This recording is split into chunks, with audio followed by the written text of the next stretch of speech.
Now, let us commence today's journey. That evening, the city of Los Angeles was engulfed in turmoil. A ferocious wildfire driven by relentless winds tore across the hillsides, transforming the skyline into a spectral crimson glow. Dense smoke blanketed the heavens and sirens echoed as emergency crews rushed to contain the calamity. Detective Emily Parker, a devoted and seasoned officer, received an urgent dispatch. One of the city's most hazardous neighborhoods was under evacuation, and immediate assistance was imperative. Wasting no time, she sped toward the scene. Upon her arrival, she encountered a landscape consumed by panic. Families were fleeing in desperation, clutching their children, grasping at whatever essentials they could salvage before the flames devoured everything. Without hesitation, Emily launched into action, coordinating rescue squads and guiding civilians to safety. Amid the upheaval, her sharp gaze landed on an elderly woman sitting serenely on the porch of a humble dwelling. Unfazed by the encroaching inferno, the woman, veiled in a hijab, radiated tranquility despite the chaos swirling around her. "Ma'am, you need to leave immediately," Emily shouted, raising her voice above the howling winds and the crackling of advancing flames.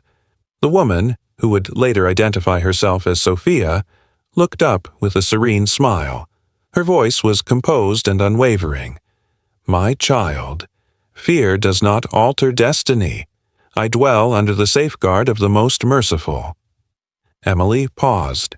She was accustomed to addressing emergencies with swift logic and rapid decisions. Yet something about Sophia's demeanor, her peace amidst peril, struck a chord deep within. "I understand," Emily responded, stepping forward, "but this is critical. We must go now." Sophia extended her hand, her expression both gentle and resolute. "Sit with me, just for a moment," she softly invited. Emily, torn between the urgency of the situation and a rising curiosity, hesitated. Before she could speak, a fierce gust of wind surged through the area, pushing the fire closer. Time was vanishing rapidly. She was faced with a pivotal decision: to forcibly guide Sophia through a narrow escape route or to seek shelter and wait for assistance. The heat intensified. The fire growled like a living beast. Then something unforeseen occurred. Sophia gently took Emily's hand and whispered, "Surrender your fear and entrust yourself to the one who governs all things." She began to recite phrases in a tongue Emily could not comprehend. Yet the rhythm, soft, soothing, and filled with conviction, stirred something within Emily's soul. A strange serenity cascaded over her. For the first time in a long while, she felt something she couldn't explain. With newfound determination, she tightened her grip on Sophia's hand and navigated her through the fiery corridor, aware that only seconds remained for their escape. Later, Emily Parker stood before an unassuming building nestled in a quiet Los Angeles neighborhood. Its white walls were plain, and a modest sign above the entrance read, "Masjid Noor." It wasn't grand or imposing, yet something about it seemed to summon her. She lingered, hesitant, uncertain whether she should step inside. What was she even seeking? Before she could second-guess herself, the door creaked open, and a familiar figure emerged. It was Sophia, her face radiating recognition and warmth. "Emily," Sophia greeted, her tone as composed as ever. "I knew you would come." Emily blinked, startled. "How did you know?" Sophia let out a gentle laugh and shrugged. Sometimes the heart perceives what the mind has yet to comprehend. Feeling a strange blend of curiosity and awkward vulnerability, Emily stepped inside. The interior of the mosque was modest yet inviting, bathed in soft, ambient lighting and filled with a serenity that stood in stark contrast to the chaotic world Emily usually inhabited. Sophia guided her to a cozy seating area, where they settled together. "I need to understand," Emily began cautiously. "How were you so calm that night? How could you smile while everything you owned was being swallowed by flames?" Sophia's smile deepened, her gaze unwavering. Because I trust that all things belong to God, and nothing in this life is truly ours. When you surrender to that reality, there's nothing left to fear, not even loss, not even death. Her words pierced something deep within Emily. They weren't platitudes. They were a world view, a conviction that turned Emily's own beliefs on their head. For hours they conversed, and Sophia shared the fundamentals of her faith. Islam. She spoke of yielding to the will of God, of trusting in divine decree, and of the tranquility that arises when you believe that every hardship carries meaning. That evening, Emily exited the mosque not with clarity, but with questions. Yet, beneath the confusion, something stirred, a fragile but unfamiliar feeling. Peace. Sophia stood beside her, a gentle smile playing on her lips. The imam waited patiently. "I'm ready," Emily said at last, her voice trembling. The imam regarded her with a soft warmth. "Are you certain? This is a momentous step." "I've never been more certain of anything," she answered, steady despite the storm within. With quiet reverence, they guided her through the Shahada, the sacred affirmation of belief. "I bear witness that there is no deity worthy of worship but Allah, and that Muhammad is his messenger." As the words escaped her lips, something powerful surged through Emily's chest, like a long-held breath finally released. Her soul seemed to exhale. It was as if her entire journey, every heartbreak, every sleepless night, every unanswered question, had led her precisely here. She was home. Sophia stepped forward, tears glistening in her eyes as she embraced her. "Welcome, Emily," she whispered.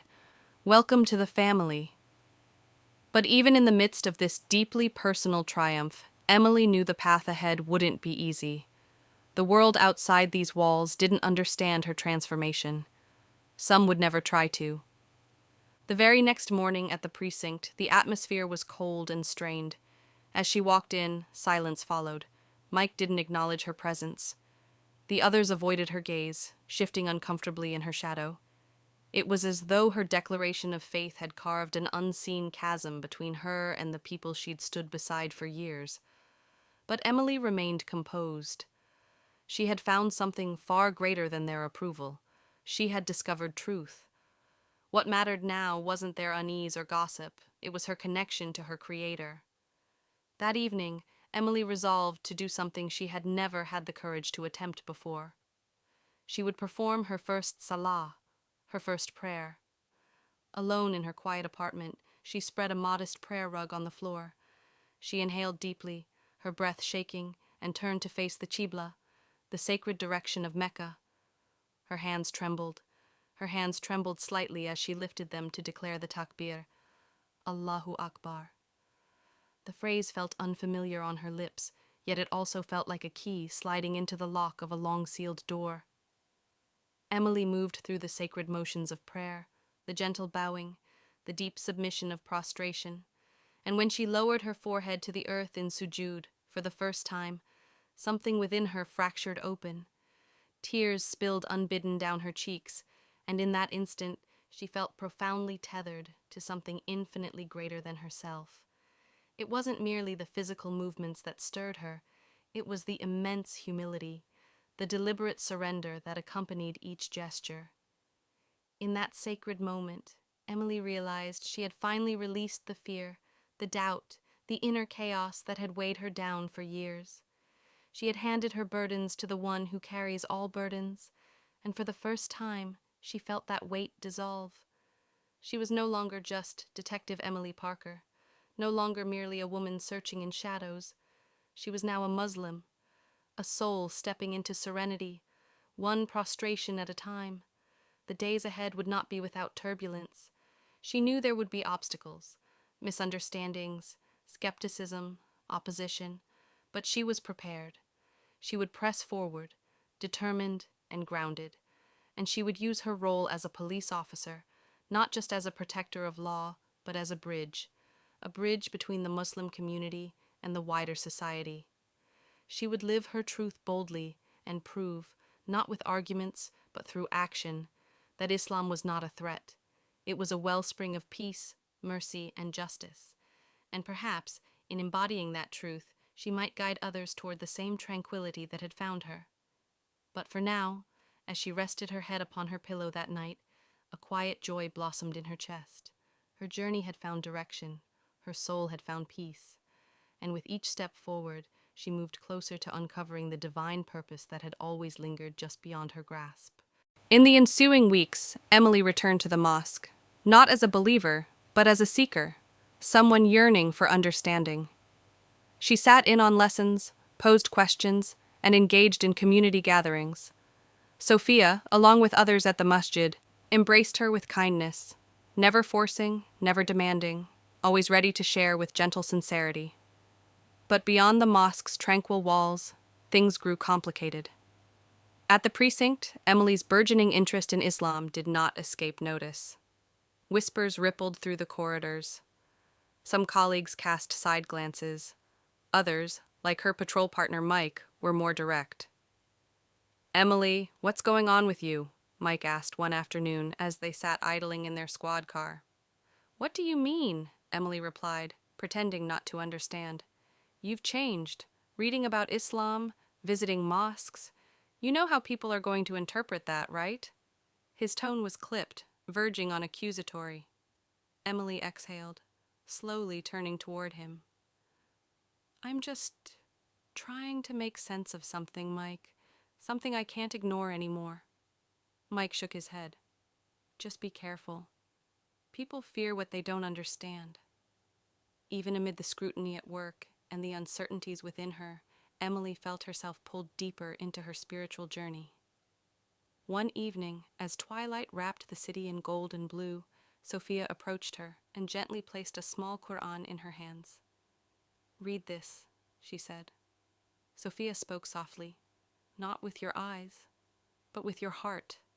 Let it speak to you." That night, alone in the stillness of her apartment, Emily opened the Quran for the very first time. The verses didn't merely sit on the page, they surged forth as though addressing the deepest corners of her soul. Passages about creation, divine justice, and the meaning of existence echoed within her in a manner she couldn't rationally describe. By the time she gently closed the sacred book, silent tears were coursing down her cheeks. For the first time in years, Detective Emily Parker sank to her knees, not out of anguish, but in a yearning to connect with something far greater than herself. She didn't know the formalities of Islamic prayer, so she simply spoke, her heart unguarded, her voice trembling, asking for guidance, for clarity, for truth. In that solitary moment, Emily sensed that her life was pivoting, heading toward an uncharted horizon. She stood at the precipice of a new beginning. Though shrouded in uncertainty and lined with trials, she knew instinctively there was no going back. The days that followed Emily's intimate plea were laden with both inner and outer turbulence. Internally, she felt a serenity she hadn't known in years, a tranquility that settled deep within her. But the world outside spun faster than ever. At the police station, her evolving demeanor drew increasing suspicion. Colleagues began to whisper, exchanging puzzled glances whenever she passed. One morning, as she stepped into the break room, she found Mike loitering by the coffee machine. His expression was tense, brows furrowed in quiet frustration. "Emily, what's really happening?" he asked suddenly, unable to contain himself any longer. "You've been different. People are noticing. You're spending so much time at that mosque. What's all this about?" Emily paused, her fingers wrapping slowly around the handle of her coffee mug. Her eyes met his, unflinching. "Mike," she began, her voice low but firm, "I can't condense it into a single sentence. But I'm changing. I'm discovering something profound. Something that resonates in a way I never thought possible." Mike stared at her, conflicted, concern and disbelief battling behind his eyes. "So, you're saying this is about religion? About Islam?" Emily nodded, her gaze steady, her tone unwavering. "Yes, it is," Emily said quietly. But it's not solely about religion. It's about tranquility. I've never felt this kind of inner calm before. Mike scoffed, shaking his head in disbelief. I don't get it, Emily. I know you. You've always been about evidence, logic, hard truth. How does this make sense to you? You're a cop. You've witnessed horrors, things that make belief impossible. Exactly, Emily murmured, her voice laced with emotion. And maybe that's why I need this, because the world is fractured, Mike. And this is the only thing that's shown me how to heal what's shattered inside me. Mike didn't say another word. He simply turned and walked away, his back rigid, shoulders squared with unspoken disapproval. Emily watched him go, feeling the ache of his disappointment settle in her chest. But it was a burden she was willing to bear. Her conviction was no longer something she could veil or soften, it had become her truth. A few weeks later, after a grueling shift, Emily stood quietly inside the small, serene prayer room of the mosque. The air was still. The decision she had been wrestling with for weeks now sat clearly in her heart.